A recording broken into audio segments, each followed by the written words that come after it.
मोदी जी अपनी सैलरी का क्या करते हैं? एक मैं आपसे ये पूछना चाहती हूँ। दूसरा, आपकी माँ आपको बड़े प्यार से पैसे पकड़ाती हैं, आप उन पैसों का क्या करते हैं? एक तो मेरी माँ ने मुझे जो हमेशा क्या देती है, ज़्यादा से ज़्यादा शायद एक बार 11 रुपया दिया था, ज़्यादा से ज़्यादा। तो नारियल और मिश्री मिली थी ज़्यादा। लेकिन एक बार उसने मुझे 5,000 रुपये दिया। अच्छा, 5,000 रुपया।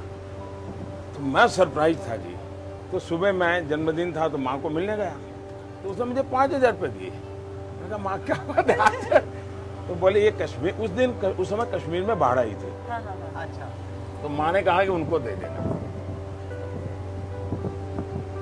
तो मैं इन पैसों को कहीं ध्यान तो नहीं रहता, लेकिन दे देता हूँ, फिर बता देता हूँ कुछ कर लेना। आप हैरान हो गए, मेरे जेब में कभी पैसा नहीं होता है। मैं कभी बहुत परेशान हो जाता हूँ। तो हर एक बार मैं कहीं गया तो कोई कार्यकर्ता रिसीव करने आएगा, मेरे पास पैसे नहीं थे। जो रिसीव करने वाला आना था वो बेचारा पहुंचा नहीं। मेरे पास पैसे नहीं थे, जहाँ जाना था उसका पता नहीं था। ऑटो रिक्शा को पैसे दूं, क्या करूं? मैं खड़ा रहा बड़ी देर तक। जब वो आया तो बाद में उसको लगा कि तो मैं चला गया हूं, तो मैं प्लेटफॉर्म पर बैठा रहा। 2-3 घंटे के बाद मेल बैठा, तब जाकर मैं पहुंचा। पैसे वैसे रखता नहीं मैं। आपका बेस्ट फ्रेंड फॉर लाइफ कौन? BFF? जब मैं संघ का काम करता था तब एक लक्ष्मण राव जी नामदार करते थे, वकील साहब हम कहते थे, जिनके जीवन पर मैंने किताब लिखी है। तो मेरा मन करता था कभी कि मैं उनको कहूँगा कि ऐसा हुआ। लेकिन मेरे जीवन का एक नियम है जो शायद आपके दर्शकों को भी काम आ सके। जीवन में एक व्यक्ति ऐसा होना चाहिए, उसको पता नहीं होना चाहिए कि आपके जीवन में उसका वो स्थान है। आपके मन में अच्छा विचार आया तो भी बता दो, बुरा विचार आया तो भी बता दो, अच्छा हुआ तो भी बता दो, कुछ भी मत छुपाओ। एक व्यक्ति जीवन में होना चाहिए। अभी भी है क्या आपकी? है, मैं नाम नहीं बताऊं। अभी भी है? अभी भी है, लेकिन उनको पता चल जाएगा। नाम नहीं देखिए ऐसी क्योंकि उत्सुकता उसको क्योंकि जगा दिया है। मैं बताता हूँ उससे क्या होता है, फिर वो कॉन्शियस हो जाता है। फिर वो अपनी बातों को, अभी तो क्या मैं बताता हूँ तो कोई बताने के लिए नहीं जाता हूँ, बातों में ऐसे कह देता हूँ ऐसा हुआ है। अब गेसिंग गेम बड़ी जबरदस्त देश भर में शुरू हो जाएगी कि कौन है वो। तो हर एक के जीवन में होना चाहिए, मैं कहूंगा। और आप देखिए, वो व्यक्ति जरूर नहीं कि वो बड़ा हो, पढ़ा लिखा हो, कोई जरूर नहीं है।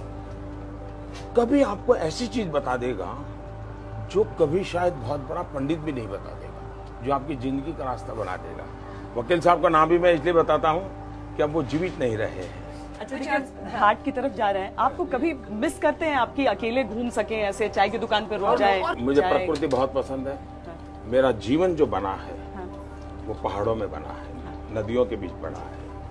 और मैं आज भी उस जिंदगी को जीना पसंद करता हूँ, लेकिन संभव नहीं रहा है।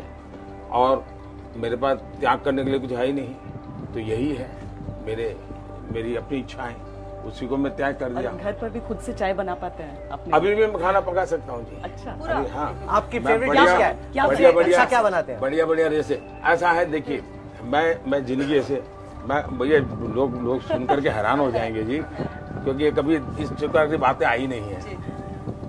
मैं 35 साल तक भिक्षा मांग करके खाया हूँ।